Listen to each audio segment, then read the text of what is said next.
Assalamualaikum warahmatullahi wabarakatuh. Perkenalkan, nama saya Sidik Lubis. Di sini saya akan menjelaskan tentang hukum bisnis dan tujuan hukum bisnis di Indonesia. Pada poin pertama ada kondisi hukum bisnis di Indonesia. Yang poin pertamanya yaitu Undang-Undang Dasar 1945 mengatur dasar-dasar hukum dan ketatanegaraan. Yang kedua ada Ketentuan Hukum Perdata atau KUHP Perdata, mengatur hubungan hukum antara individu dan badan hukum. Yang ketiga, Ketentuan Hukum Pidana atau KUHP, mengatur jejak pidana dan sanksi. Yang keempat, ada Undang-Undang Nomor 40 Tahun 2007 tentang perseorangan terbatas, mengatur pendirian, pengelola, dan pengawasan perseorangan terbatas. Dan yang terakhir, ada Peraturan Pemerintah Nomor 27 Tahun 2021 tentang pelaksanaan Undang-Undang Cipta Kerja, yang mengatur ketentuan pelaksanaan Undang-Undang Cipta Kerja. Dan selanjutnya ada tujuan hukum dalam bisnis di Indonesia. Yang poin pertama ada mengatur struktur dan pengelolaan perusahaan, yaitu mengatur pendirian, pengelolaan, dan pengawasan perusahaan.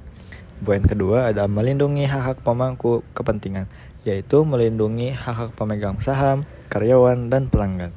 Yang poin ketiga ada mengatur kontrak dan perjanjian, yaitu mengatur kontrak dan perjanjian bisnis. Poin keempat ada menghindari sengketa dan konflik, yaitu menghindari sengketa dan konflik antara pemangku kepentingan.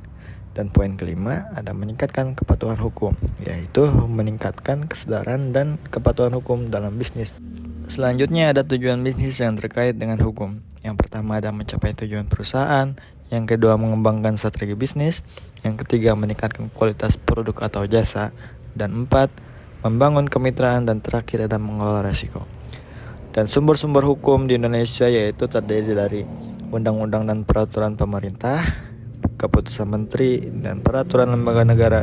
Yang ketiga ada jurisprudensi atau putusan pengadilan, dan keempat ada traktat dan perjanjian internasional. Dan yang terakhir ada kebiasaan dan norma-norma hukum. Dan berikut penjelasan tentang kondisi hukum dan tujuan hukum pada tujuan bisnis di Indonesia. Sekian dari saya. Billahi taufiq wal hidayah. Wassalamualaikum warahmatullahi wabarakatuh.